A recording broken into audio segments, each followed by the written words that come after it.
Welcome to our WISE webinar this morning. We'll be beginning shortly. We're just going to give it another minute or so for our attendees.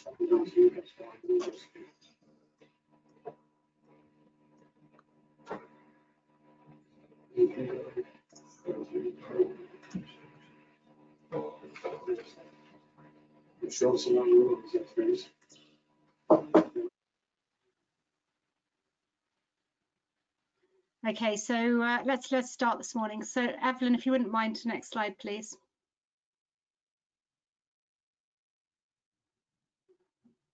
Welcome to our WISE webinar on the culture of flexible working. We're really looking forward to having a good discussion this morning with our panelists about the future of flexible working and the importance it plays in diversity and inclusion and bringing companies into the future of more diverse and more inclusive workplace.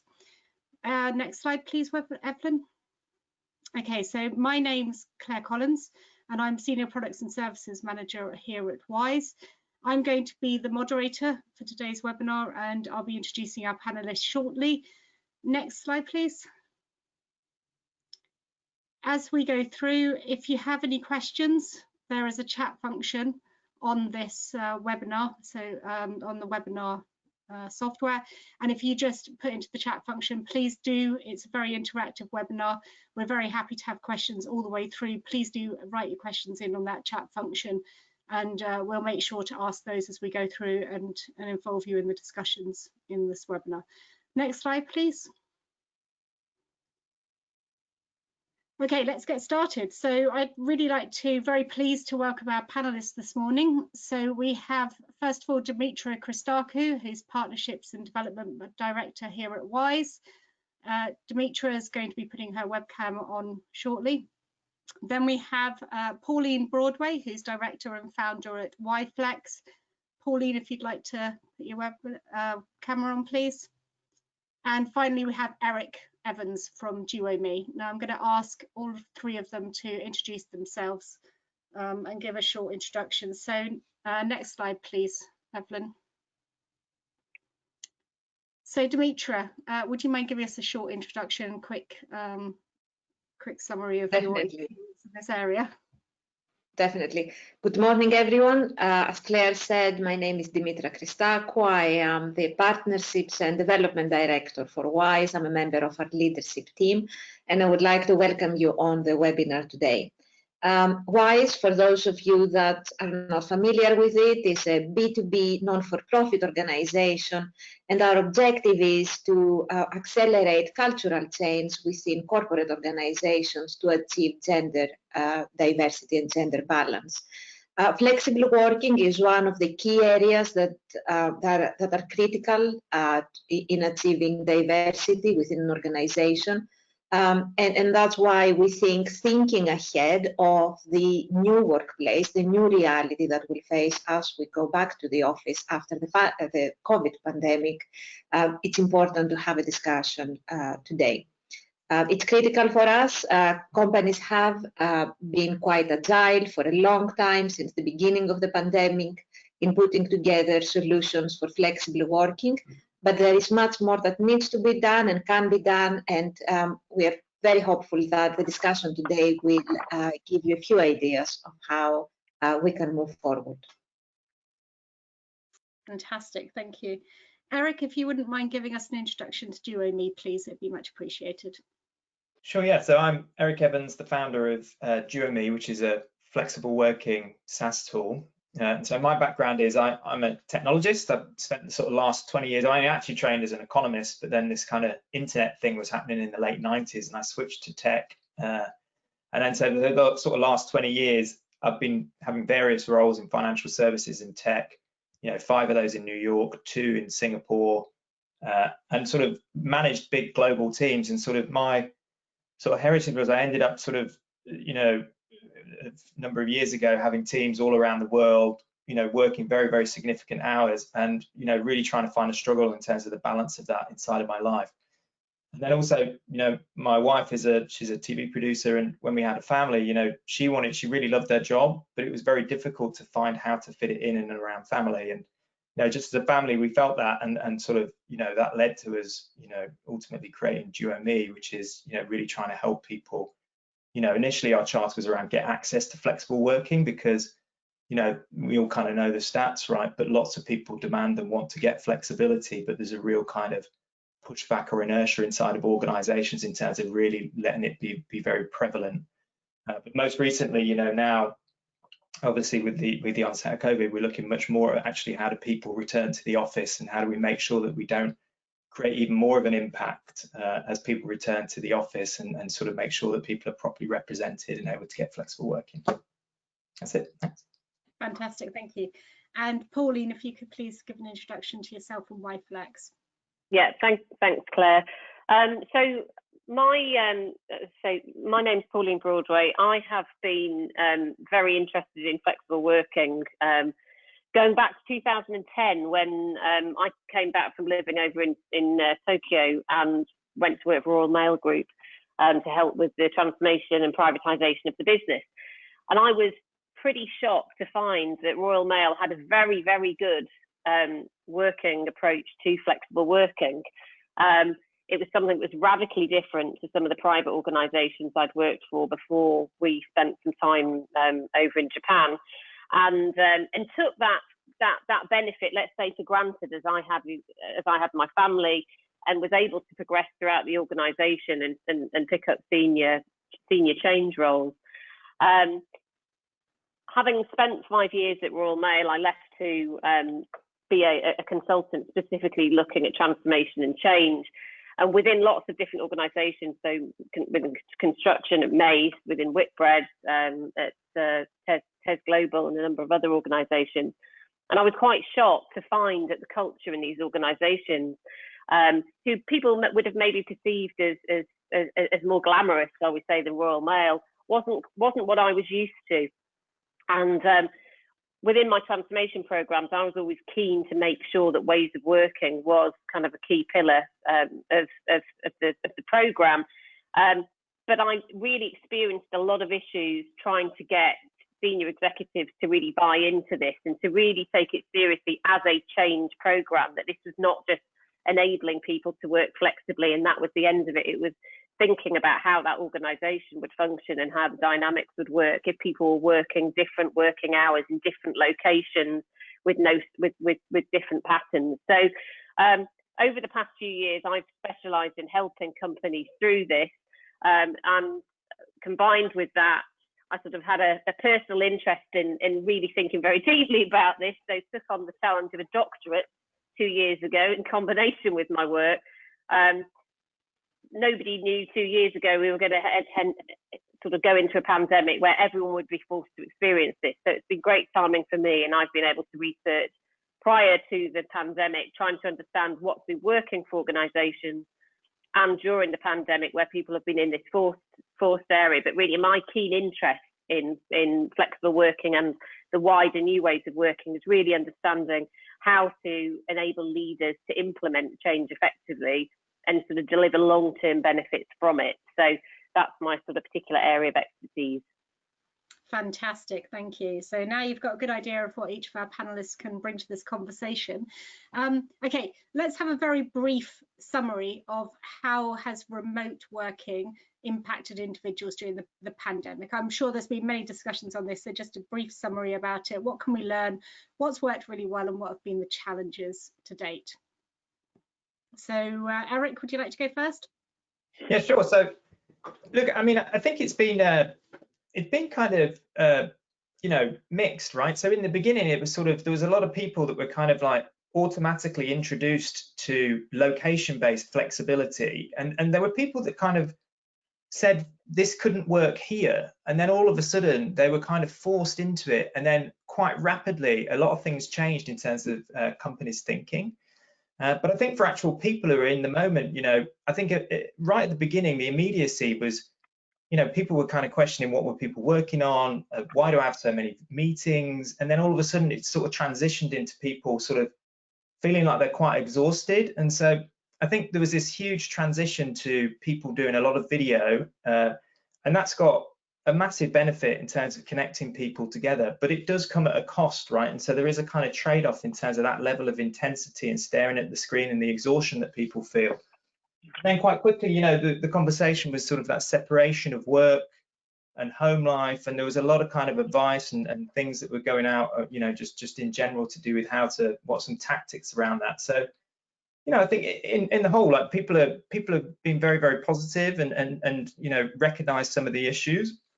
But as they kind of look forward, you know, the reality is it's not that everybody's going to be remote all the time, right? This is a lot of the focus at the beginning was, okay, this is remote working, and the reality is it's much more of a mixed future where you've got people in lots of locations. I mean, just recently there was a poll on LinkedIn, and you know, nearly 200,000 people responded in terms of whether they wanted office, you know, a few days a week versus remote or office all the time. And you know, 60% said they want this kind of hybrid model, 30% say they want to go, you know, remote all the time, and only 10%, you know, kind of want to go back full time to the office. And so those kind of like power of those statements from employees, you know, it's making companies really think about what this is going to mean. Yeah.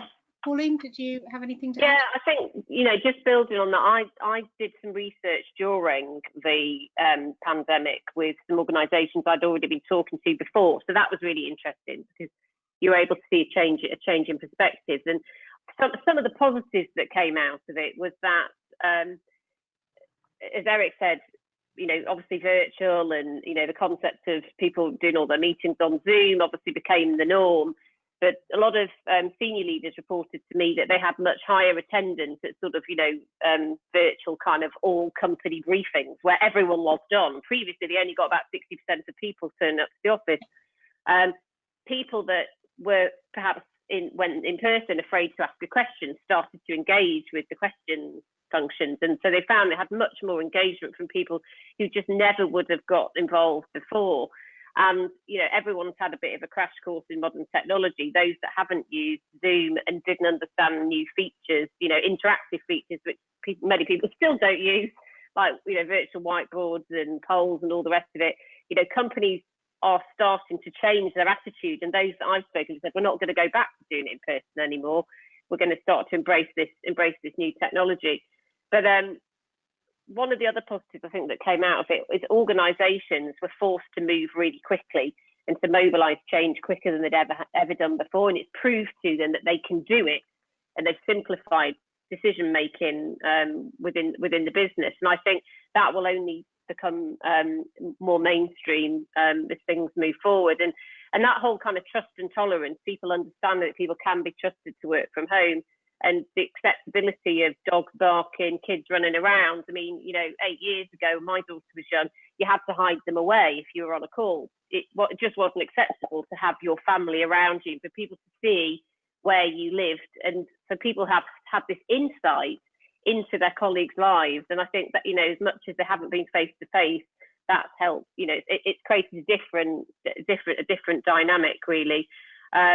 But I think one of the really interesting comments I had is that people felt that going into this phase of remote working, they had to focus on some of these priorities, things that, you know, this type of change that they'd always felt they needed to take steps towards. They've now actually accelerated it. So, you know, I think from my perspective, we've had a huge acceleration towards remote working, whereas previously people were sort of saying it'll be too difficult.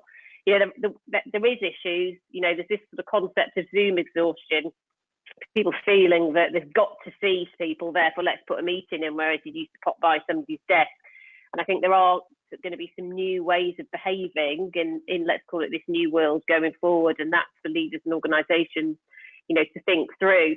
There's been some interesting research done at Cranfield University by Claire Kelleher, looking at the impact specifically on women during this remote, as we've been in this remote work, and a lot of the responsibility for homeschooling, childcare has been falling on to the woman. So they've got this kind of, you know, third shift. They had 2 shifts before working and looking after kids. They now have this homeschooling and caring for relatives. And I know she's been calling for, in some of her papers, really for governments and organisations to really think about the childcare perspective, because many of us that have families still don't have any after-school care. They're still coming home at 3 o'clock, yet everyone's still working these longer hours. So I think there's some really, really good positives, but there's some challenges that we need to learn from and we need to address going forward. And I actually think, Pauline, that raises a great kind of segue, right, in terms of the acceptance of, even though a lot of the focus has been towards flexibility of location, what this has shown us is the coupling between flexibility of location and when you're remote, the hours that you work is massive. Yes. So the idea of, you know, the kind of business day, okay, I'm remote and it's just Zoom plus office hours. It's not necessarily going to be the pattern that the kind of companies that lead with the most appropriate work style at the other side of this, they're going to start to accept that the hours are much more fungible when you're remote. And if it's because it's, you know, it's to that point of actually you do need to fit certain things around your life. And if you've made this transition to this changed work style, optimizing the kind of the benefit that the employee sees from it is going to be everything, because the mobility of labor that's going to start to occur as people become more remote, you know, talent's going to get really competitive, and the companies that do it super well and they take the employee, you know, and the whole employee on that journey, you know, I think they're going to come out the winners. Yeah. Dimitra, so would you like to lead on the next question, which is how can we help? So we've talked about the challenges that have faced organisations, and we've talked about how they've met those, but already Eric and Pauline have mentioned the challenges of moving forward into a future working environment. How can we help leaders to start thinking through these challenges that arise? Thanks, Claire. Look, the COVID, the pandemic, has been a pivotal point for rethinking flexible working, remote working, and agile working, whatever you want to call it these days. Right? It has been a catalyst for change as companies have put in place the technologies, the processes, and they have started rethinking of the policies they need to have in place to expand flexible working. From our point of view at WISE, this is a tipping point. This is a point where we need to think beyond band-aid solutions when it comes to flexible working. It's a time to address redesigning the workplace and diversity and inclusion in tandem. So as companies, as employees go back to the office, and organizations need to rethink their workplace, the flexibility they offer to their people, they need to do that with the thinking of having an inclusive culture and a diverse workforce in the office at all times. So it is a critical point. Our members have told us that they have started thinking about it. They have started looking at how to engage all employees, those that will require more flexibility and those that will be in the office much more frequently. And they need to do so if they want to achieve gender balance, if they want to engage women. That is quite possible that they will request more flexible time, but also other protective characteristic groups. So it's a unique time as we redesign and we rethink the workplace and policies and work patterns. Eric, Pauline, did you have anything you wanted to add on that front? Well, I mean, I think. Sorry, Eric, go ahead. All right, sure. Yeah, I mean, look, it definitely is a thing for you know, kind of leaders and where they think about what we're going next. I mean, I do think some of these things we can sort of foresee a bit where this is going to head, right? And I think we do need to really think about the policies and the way that we structure the workplace to avoid some of the issues, right? So what I'm seeing is lots of organizations are absolutely thinking about how they return to work. They are accepting the fact that people are not going to go back 5 days, that it's going to be less than before. But the kind of methods that they're implementing are these kind of fixed schedules. So it's all built around the team. And so we've seen different types. So some companies are doing it based upon you get a color, some are doing it based upon a floor, but a lot of the focus is around, you know, a fixed schedule that allows you to be in the same place with your teammates, right? but that's just going to lead to, you know, a lack of opportunity for a lot of people, and particularly the people that aren't in the office, that aren't as present. You know, how are you going to make sure that they do get opportunity? And so the notion that, you know, some people are working Monday, Tuesdays, and then there's people that are in the office on Thursday, Friday, and they never overlap because you've got this fixed schedule.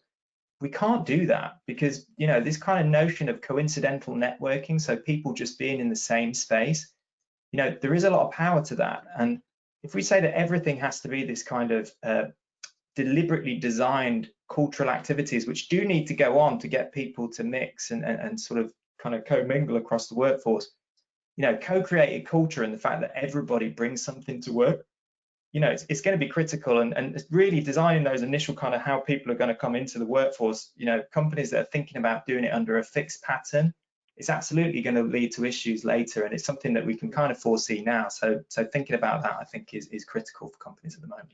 Mm-hmm. Pauline, did you want to? Yeah, I think just building on that. I mean, some of the work I've been doing with organisations is where, you know, a senior leader, you know, the chief exec has almost foreseen the need to really think about this at a strategic level. So to think now about how they're going to, you know, what those design principles are going to be in the organisation for new ways of working. Now, every organisation will be different. The culture in organisations, the nature of the work will influence those new ways of working. But I think it's looking at this in terms of, as Eric said, it's not about when people are working, but it's about how they will work together. So how will teams communicate? Some organisations I've worked with in the past have had what they would call a remote first strategy, okay, where you assume that not everybody's together, and everything has to hinge around that. So, you know, thinking about how teams work together on projects and how decisions are taken, and using technology solutions to create virtual project rooms so that people are not left out of discussions. You can't assume that people are in the room. I think there's a number of elements that need to be thought through, and I think this move towards the hybrid working model is definitely the way things will go.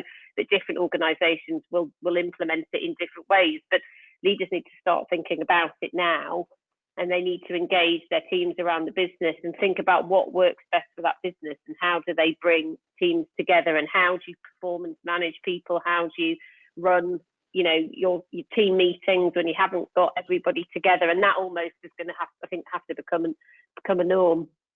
Yeah. We've had a question come in. How would a hybrid work model actually work? How could you actually get that to work in the office? So we've talked about it.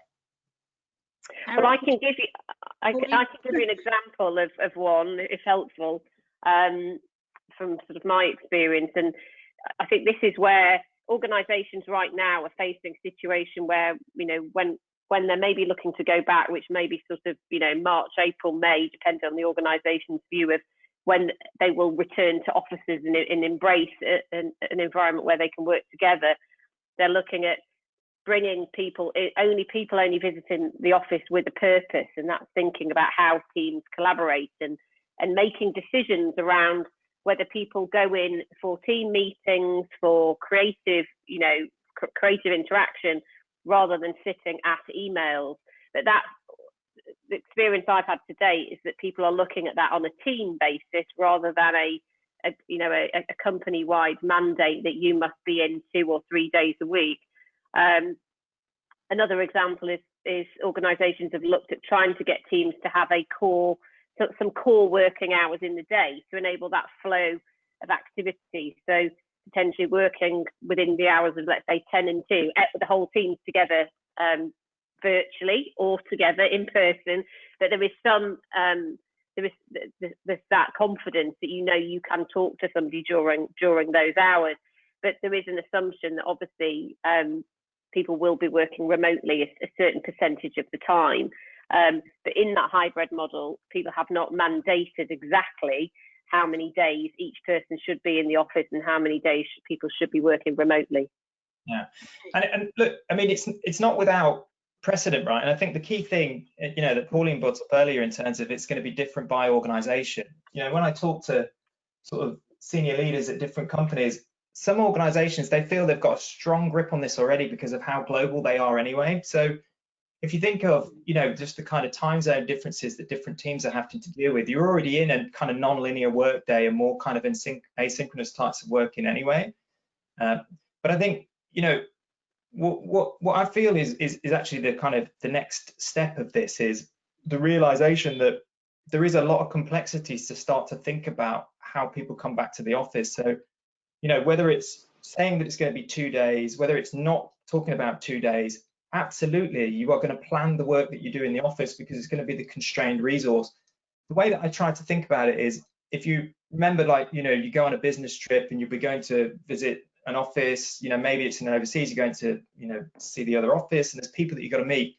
You know, in advance, you plan the sessions that you're going to do, right? And so the notion that the office is just a dial tone that's available and you just go there and it's the same mode of working is the big switch in all of this. This is the change, right? And so then once you get past that and you go, actually, we're going to think about the work that we do, it fundamentally changes everything, right? The way that you think about how you schedule time and you get people in the office, it's way more complex than just teams being there on certain days. And then you start to add in, you know, D&I, right? So some people are absolutely going to need to have fixed days. We have to account for some people who do need to make plans around when they're not at work. And so being able to, whether that's childcare or caring for an elder, you're going to have some people on fixed days.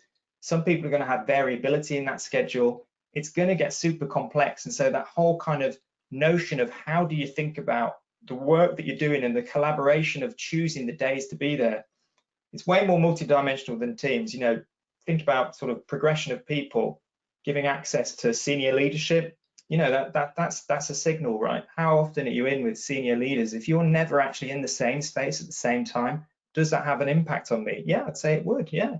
You know, there's a huge thing. I mean, everything that's happened in my career, a lot of it's all been to do with the people that I've met and the network that I've created. And so like that kind of networking and how you do that, it's going to be a real big topic. Yeah, that brings me on nicely to the one of the last questions. Sorry, Claire. So let me also add from our point of view, from WISE's point of view, what I want to echo what Eric said. It is absolutely critical that the changes to the workplace have to keep D&I at the front of their mind. There is a very strong element that as we move into a hybrid model, all the efforts, or a lot of the efforts that people have put to move ahead with gender parity, with other, you know, increasing the participation of other groups, will fall back. Why? Because people will not have that face-to-face, the opportunities to meet face-to-face as often as before. And it will have a significant impact if it's not thought from the top for the whole of the organization on the culture and the values that employees have. Especially the younger employees, the young undergraduates that probably join organizations. So from WISE's point of view, we would like this thinking to happen at the highest level, at an organizational level rather than at a team's level. So there is consistency as well when it comes to policies and structures. Yeah, you've just answered my last question. We'll go on to another one instead. Okay. So sorry. I was going to ask you that first anyway. So with everything we've discussed today, I think we've talked a lot about the challenges. What would be your top recommendations for minimizing any issues? You know, if there's any, is there going to be any legislation changes, do we think? Are there going to be any technological changes? What companies need to do in terms of preparing their workforce for the long-term flexible working future? So if we go to Eric first. Sure. So I think, look, I think I'll take the technology, then the regulation first. So the technology side, there's the biggest amount of change occurring in terms of the kind of projects and companies that are being created around this problem, because it's fundamentally changing the working pattern of, you know, almost everybody globally, right? So in the UK, 50% of the UK workforce was remote at its peak during lockdown 1. You know, you're talking about tens of millions of people. So the technology is going to change. Nobody has the correct answer yet. That's just totally not there, because we're only in the beginning of this. So even the fact that we're, you know, here starting to talk about what this next phase is super important. But there's a lot to play out on the technology front. I think, you know, for me, a lot of the kind of like message-based, chat-based communication that's all present and live, I think we'll see a bit of a kind of pushback against that. I think it definitely has its place, but it's become so center stage with video, and it's so draining that I think, you know, much more this kind of asynchronous communication will come out. And then on the regulation side, look, it's going to be super interesting over the medium term, because there's going to be this absolute pull between two forces. One, which is, you know, the right, you know, what people in the workforce want to do is they definitely want to adopt this more hybrid model and do more remote working. But you're going to see governments which have classically legislated, the UK legislation around, you know, flexible working is all about employee rights, but they're going to be pulled against this massive transformation that's going to occur in our cities and the places that people work, and the impact of that, of there being this kind of reduction in these centres that people commuted to and spent money and got lunches and did coffees and everything. So there's going to be this push and pull against that, you know, and so it's going to be interesting to see how it plays out. I mean, the EU just recently done kind of first draft of some legislation to do with the right to sort of disconnect and not have to check in on your messages, which I think is one of the first things that I've seen that really, you know, is a piece of legislation that's probably come out of the back of some of this. But yeah, it's going to be interesting on the legislation front. Okay, Dimitri, would you like to give a quick summary? We're getting some great questions coming in, so I'd like some time on that as well at the end, please. Definitely. So I think there are many drivers for change here, and as Eric said, it's an uncertain environment. We see legislation coming in that could affect flexible working or the hybrid model.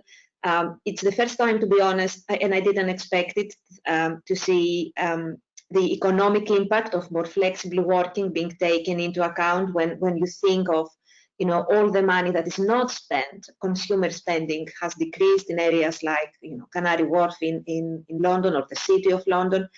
All this has to be taken into account, and at the same time, companies have to think about their internal structures as well. So it is a time where companies will think about their business model, their internal processes, and they have to balance it out with legislation coming out and the economic impact. So from our point of view, from WISE's point of view, obviously we can't do anything about the economic impact. We can't even think around the legislation other than bring it into our members' attention, but we can definitely help them when they rethink of how to redesign their policies on flexible working. What flexible working means is it, you know, a lot of members have talked about the most inflexible working they had for a very long time, because they work in front of a laptop, in front of a camera non-stop all day long, and they can't even go out for lunch. So all this has to be taken into account as we move forward. Fantastic. And Pauline, would you like to? Yeah, I think just to reinforce what both Eric and Dimitri have said, and I agree with all of that. I think, you know, from one of my key recommendations on this is for people to prepare ahead, to start thinking about this as this is a strategic change to the way the organisation functions, and everyone has experienced it over the past 3 months. But there are impacts of any decision. There are impacts on people, it impacts on processes, on technology. You know, even just down to saying people can work the hours they need to. Well, okay, is there an IT help desk available to support them in these times? You know, there are knock-on implications of many of the changes that we've spoken about today. And looking at, you know, the legislation around flexible working, that has very much been about the right to request flexible working. I think we need to distinguish that from potentially this hybrid model, which is something which is outside of the formal flexible working piece, and it's into something which is much more informal about the way that people will be working. So, you know, there's a positive here that flexible working may, you know, for some people they have to go through a process where they requested it. In the future, it will be open to more people, but organisations need to acknowledge that and to think about how they're going to manage that. There's a very, very good BBC animation, which we could maybe share afterwards, which shows how somebody it's a view to the future of, you know, go to 2025 and how is this new world going to impact people? What are they going to do on their daily basis? Everything from them going, you know, into the office and they don't touch they don't use a key card to swipe in. It's eye, you know, retina recognition, right through to the way that people decide to buy a house in the future because they're going to need space to work, and that's not something that we've all encountered before. So I think that there's lots of impact of what's going to happen, and it's about preparing for them. Fantastic, thank you. Okay, so we've got 2 questions come in that I'd really like to put to you all.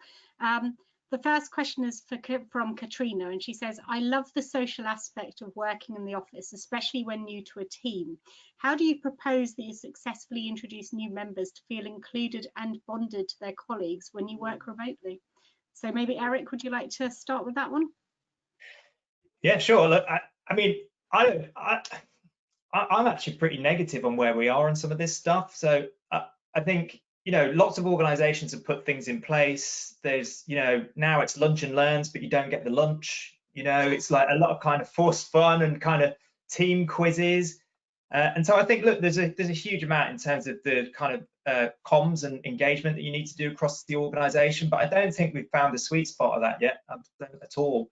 I mean, I think, you know, some of the things to do with kind of buddying and having people who are, you know, kind of like the subject matter experts. So the sort of way that we document what, you know, different organizations, the different departments are, you know, if we look at the all remote examples, you know, there's absolutely leading companies that have all remote practices and they do everything that's written. They have, you know, very structured handbooks, they have processes, and they call them kind of historians of departments. So they're the people that you go to that have the history of what it is. So you know the kind of contact point to go to. So I think there's a lot of patterns out there, but I actually think what will happen next, because I don't think the future is all remote for lots and lots of companies, I think that's a much more kind of longer term trend, is I think it's going to be much more around this kind of collaborative kind of scheduling engagement. So who's going to be where, when, what's the proximity to me based upon a set of things. And so if you're a new entrance into the, you know, like the classic example is the graduate, right? So I'm a new graduate joining and I need to get up to speed. I need to build my network in the organization because it's how I get things done. It's like, how do you go and collect all of those connections across the organization and how do you kind of provide them a path to that? And I think, you know, there's going to be a lot of solutions that are going to focus on that, is my gut. So. Yep. Okay, our last question is really one for Pauline and Dimitra, I think. So anecdotally, it seems that gender equalities were amplified, or inequalities, sorry, were amplified during lockdown. How do we ensure that flexible working remains as relevant for men as it does for women? So Pauline, would you like to start on that one? No, of course.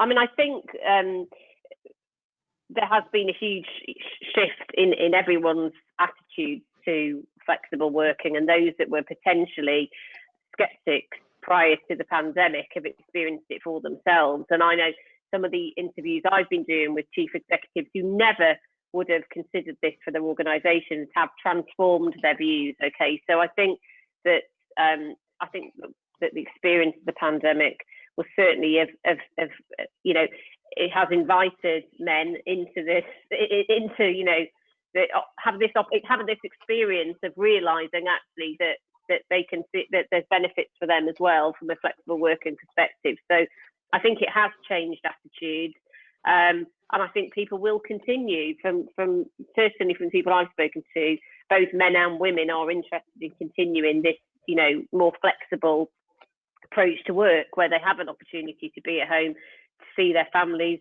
to, you know, to pursue other activities rather than just spending all their days going to the office and back. So I think it has changed mindset. Dimitra, did you want to comment on that? Definitely, I agree with. I totally agree with Pauline. COVID-19 has done more for flexible working, for changing the mindset from senior leaders to different sectors than any of us could have done. But you know, it has truly moved on the debate. We do see quite a lot of senior leaders within our membership that now support flexible working, that have taken up flexible working themselves, and they are very keen because the solutions now are in place and the processes are in place within the organizations to actually support everyone within their company to take on flexible working. What is quite interesting also is that the research has shown that it's not only women that require flexible working, but a lot of men, especially from certain ethnic communities and minorities, who would like to have increased flexible working in their working patterns. So we are now at a stage where the debate has moved on. It's not about gender, it's not about ethnicity, it's not about anything else. It's about the ability to be able to work remotely, and the fact that you can do it and you can have that flexibility because it has been proven to work. So I'm very hopeful for the future. Absolutely. Maybe, Claire, I could just give an example. A chief executive I spoke to has basically sort of declared he will not have his board meetings in a room ever again, because he's realised how much more productive he can be when he's sat in his own office, accessing all the materials for the meeting on his laptop whilst contributing to the meeting, and dealing with a few other things at the same time, rather than being sat in a meeting for half a day with a load of people who haven't prepared for the meeting, don't have their papers ready. And I thought that's a huge step forward. Yeah. For an organisation that was very, very culture presenteeism prior to COVID. Yes, yeah, and yeah, no, that's been fantastic. Thank you so much to all of our three panelists for today. I think we've had a fantastic discussion. We want to keep that going, so if you have got any questions, or if you'd like to submit any more questions to us afterwards, anything that maybe Eric or Pauline can help you with, or WISE ourselves, then please do let us know. Our contact details are on the next slide, which should be up in a few seconds. And then finally, we just like to say thank you so much for your time. We know it's not easy to always give up 40 minutes of your day, so thank you very much. It's been a fantastic discussion, and we're really, all of us, looking forward to working with all of our members and with all other, other companies out there looking to improve their diversity and inclusion. So thank you. Do get in contact. And finally, there's a little survey at the end of this webinar when it closes. We'd really appreciate to have your feedback. We're always looking to see how we can improve our services. And so thank you very much to everybody, and we'll finish the webinar there. Thank you. Thank you. Thanks.